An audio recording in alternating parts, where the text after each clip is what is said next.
My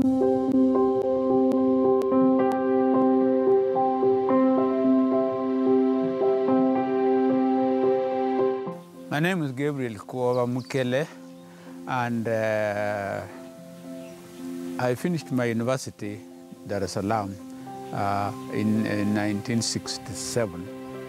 Took up a job in the government, Attorney General's office. At his home in Kakamega County, 76-year-old Gabriel Mukele reminisces about the early years when, as a young lawyer, he joined what was then a novelty, a commission specifically charged with the job of conducting elections in Kenya. In 1992, when I was practicing here, the government felt that they needed 2 lawyers with the experience to help Chesoni. He wasn't having it very good. The late, my brother Chesoni, and Kivuitu was taken from eastern side, I was taken from western side to join, and that strengthened the commission.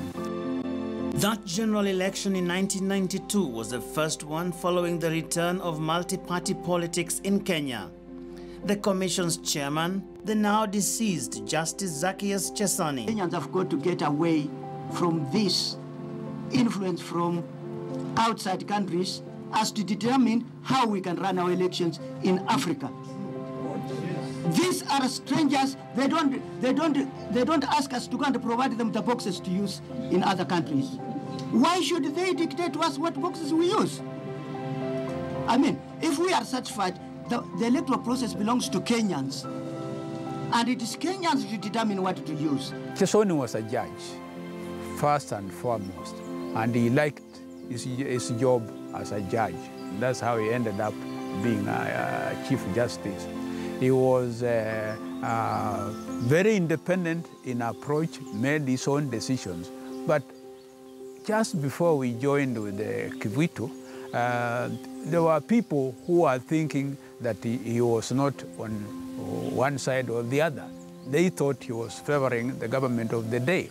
But in my view or my opinion, he wasn't favoring the government of the day. He just did his job within the context of the law. He was...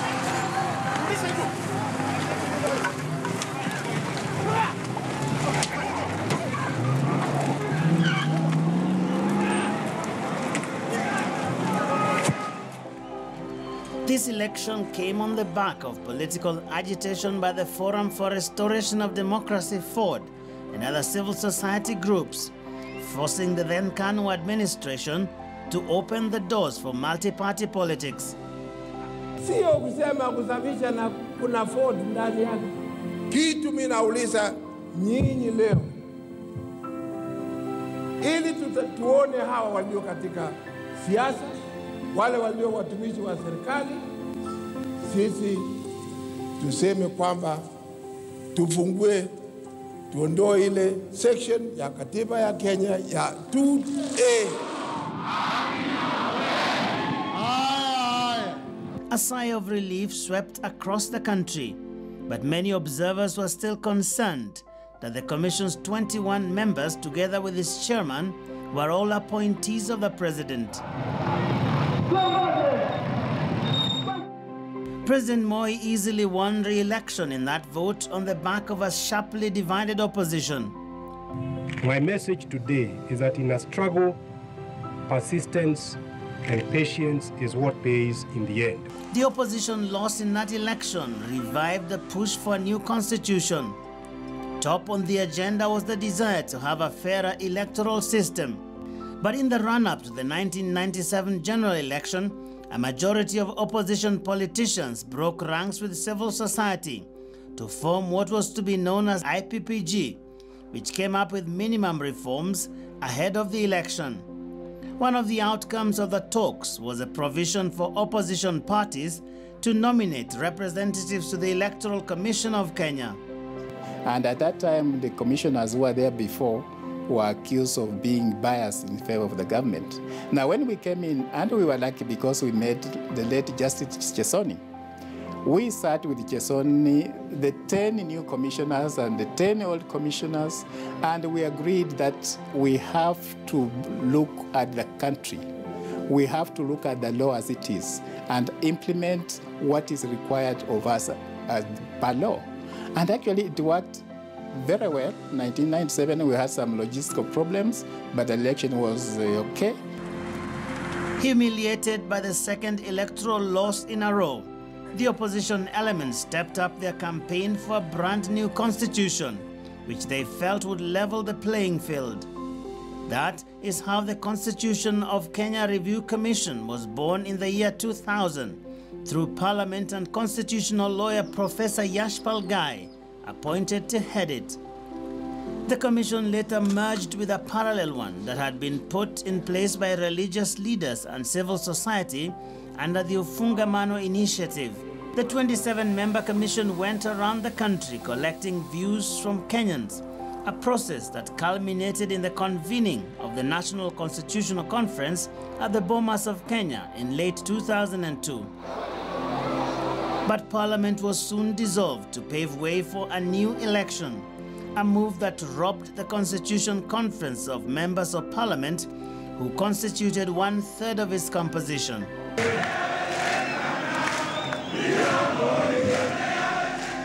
The country would once again go for an election without real changes in the electoral laws. But that vote that swept KANU out of power is to date regarded as Kenya's best election yet. We were not thinking about who is KANU, who is Fort Kenya, who is what. We were working as members of the Electoral Commission, and we delivered a very, very good election.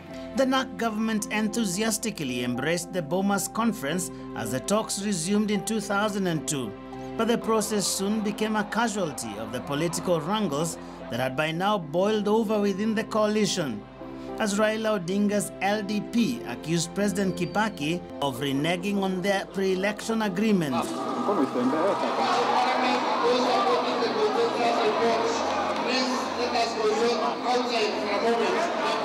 In March 2004, the Kibaki delegation walked out of the Bomas Conference as the two sides of the coalition disagreed on the proposed power structure.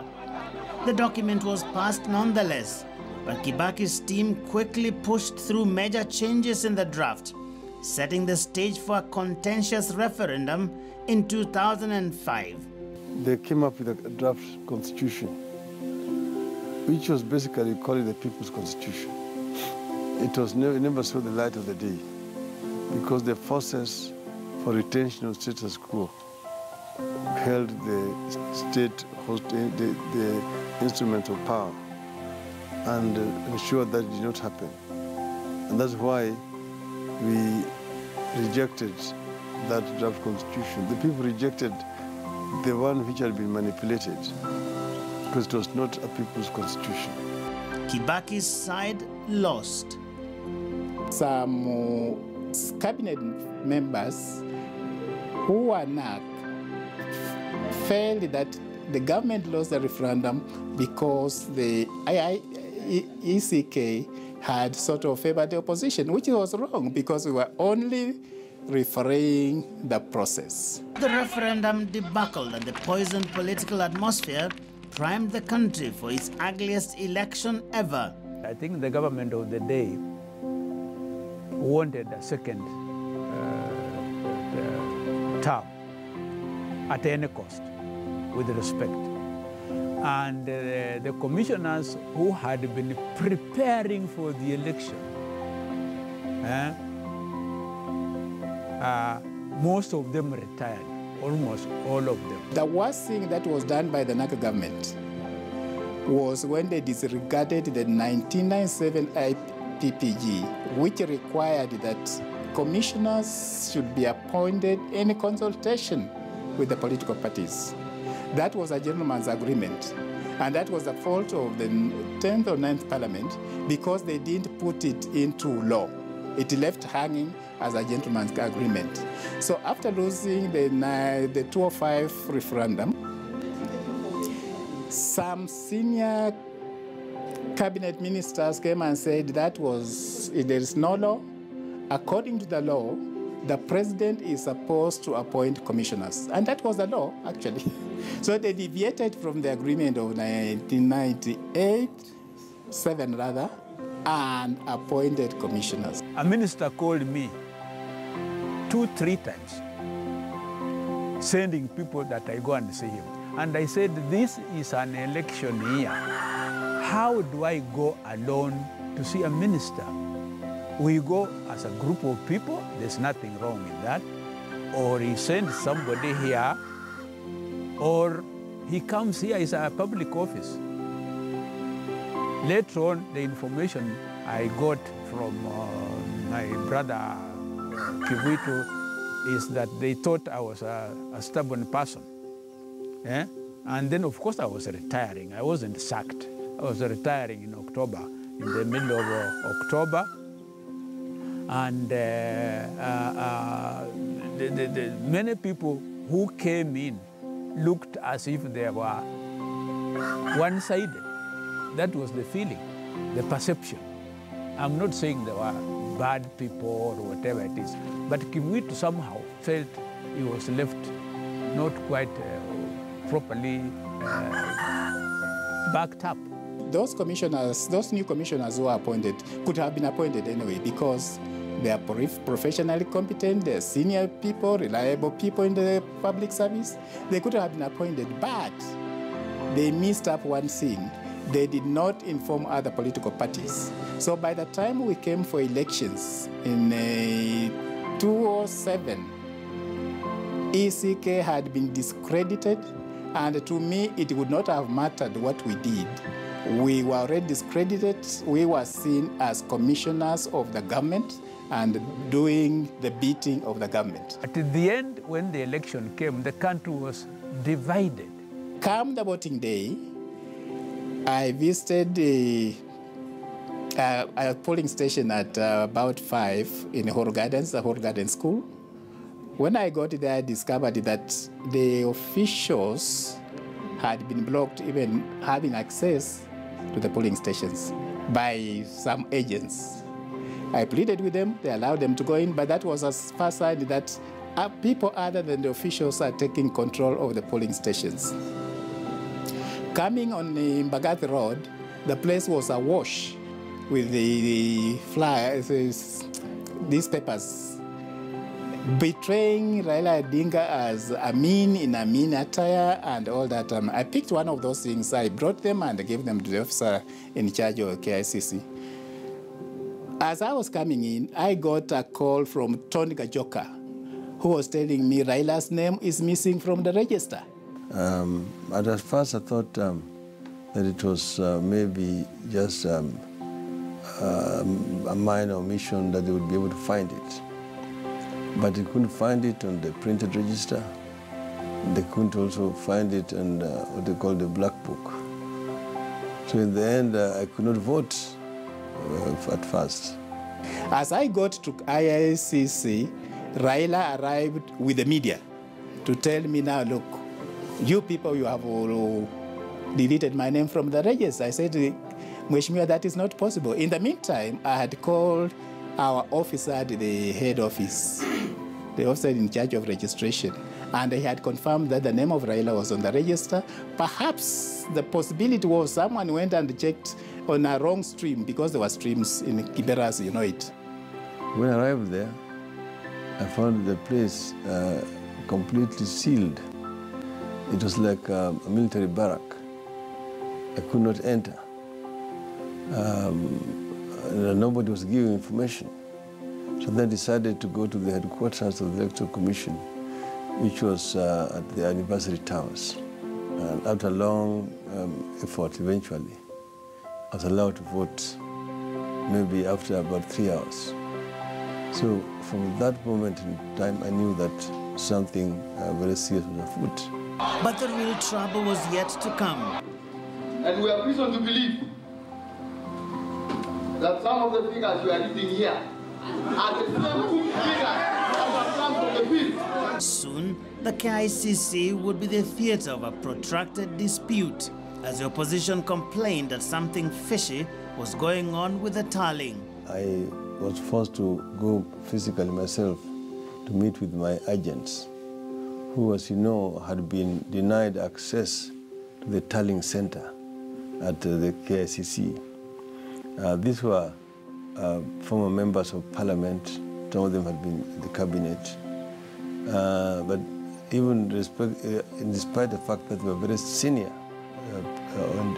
individuals, they were not allowed access to the tallying center, which is actually provided for in the Act and in the Constitution. So I went down to just find out what was going on and to see if I could assist. Commissioners were the ones going to announce the results. Now, one of the commissioners went to announce the results, and the entire ICC said, no, we want KIVUMBI to come and give the results. KIVUMBI moved in to give the results, and as he was giving the results, someone stood up to say that the results KIVUMBI was giving from Molo are not proper results. When the Molo results were being announced by the chairman, there was an increase of 25,000 votes. So the returning officer protested, and we took him to the chairman of the Electoral Commission, and we told him that here is the returning officer. He is actually disputing the figures we are announcing. At which point there was a commotion. The chairman took off with his staff. That is what blew up. That fellow was an imposter. He had nothing to do with Molo. But here he was being introduced by one of the very senior person in a party to say this is a returning officer who is coming to certify that the results actually KIVUMBI has given from Molo are wrong results. So that is one of the things that really blew it up. From that, the parties requested that we go for the audit. We spent the whole night doing the audit, and having also witnessed what was going on audit, I was a little taken aback. The audit showed some errors. And if you followed me very well, I think I gave a press conference on 30th to say, yes, we have noticed some omissions, and given an opportunity, we are going to address them. At that time, the country was on fire. The chairman of the commission then, the now deceased Samuel Kivitu, remained defiant to the end about his role in the election, whose outcome occasioned the death of more than 1,300 Kenyans and the displacement of at least 600,000 others. Explain simply and ask Mr. Kivitu what went wrong from where you sit. What would that answer be? Me, I don't know if anything went wrong. I will say so. I do not know if anything went wrong. And that's the law is there, that if something goes wrong, go to court. Is this big enough to show on camera? It fell on South African Judge Johan Kriegler to unearth the mystery of just what went wrong with this critical election. There was massive unhappiness, widespread from way up north, from Lodwar all the way down to the Indian Ocean. People were convinced that there had been major rigging. In the end, even Kriegler could not make sense of the massive confusion. Gotten from Mundurwa Market. So they're not supposed to be in one box. They're supposed to. That was the 2007 election result. They were so bad in their data collection and in their data transmission and in their data collation that one could not find out what had actually happened. The result was the disbandment of the Electoral Commission in 2008 and the establishment of a temporary body to oversee a transition in Kenya's election management, IIEC. Its chairman, Isaac Ahmed Hassan. Before IIEC was established, we had a very large commission composed of 23 commissioners, ECK, and they were appointed by political parties based on their strength in parliament. If you look at the IIEC, the commissioners were reduced to 9, and the way we were appointed again was through a very competitive process. There was public participation. There was a lot of goodwill at that time, political goodwill, social goodwill. The public and the political class and the media and the civil society and the international community were supporting the new institutional formations of IIEC, IBRC, and the committee of experts. At that time we were drafting the new constitution. The IIEC immediately won the hearts of many Kenyans as it ran efficient by-elections and pioneered greater use of technology in the transmission of results. The 2010 Constitution birthed a new dispensation that did away with the IIEC and replaced it with a more permanent Independent Electoral and Boundaries Commission, IEBC. Armed with a new constitution and great optimism in the country, the Isaac Hassan team embarked on preparations for the 2013 general election. This will be the most complicated election in recent times. 6 elective positions up for grabs, a logistical nightmare in the face of an expectant population. Unlike the 2007 election, whose contested results ended up in street battles, death and destruction, in 2013, the dispute went to the corridors of justice. And for 2 weeks, Kenya's young Supreme Court played host to a breathtaking legal epic, the fate of an anxious nation. In the end, the petition came down to one sentence: case dismissed. Petition number 5 of the consolidated petitions is hereby dismissed. Petition number 4 of the consolidated petitions is hereby dismissed. As to petition number 3 of the consolidated petitions, the prayer by the petitioners seeking a declaration of recomputation of percentages by the second respondent is declined. The major claims were that the Jubilee Party had shared a server with the IEBC, thereby manipulating the electronic results.